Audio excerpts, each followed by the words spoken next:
नाम इनकर बनल बा रंगदारी वाला कारोबार से कि अरे नाम इनकर बनल बा रंगदारी वाला कारोबार से। सुन रे बेटा, और हमार रवि भैया मार दिहन तोरा के गोली। इनकर सीधा संपर्क बा दिल्ली सरकार से।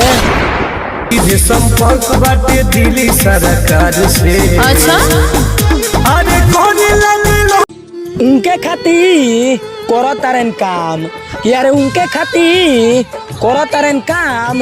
अरे भगवान जी बता दी ना और हमारा रवि भैया के कहाँ बारी जान।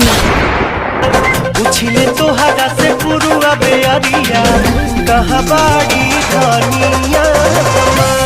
पटना से गोरखपुर इ चल गईले दिल्ली कि अरे पटना से गोरखपुर इ चल गईले दिल्ली। आ करे जा तू हमरा रवि भैया के ऐसन धोखा देलू कि इनका दिल के दवाई अब कहीं नहीं मिली।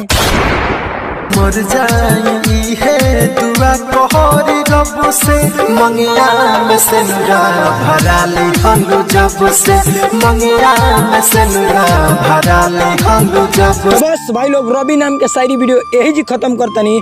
आई होप की वीडियो देख के तारा लोग इनके बहुत अच्छा लागल हुई। अगर अपना भी नाम के शायरी वीडियो बनवाल चाहते रहो तो यहाँ हमारे व्हाट्सअप नंबर दिखत हुई भाई। फाइनली ऊपर व्हाट्सअप पर कॉल करे के बा या मैसेज करे के बा भाई। आ ध्यान रहे हम थोड़ा सा चार्ज ले ले भाई। मिलल जी फिर से भी हम तब तक के लिए बाय।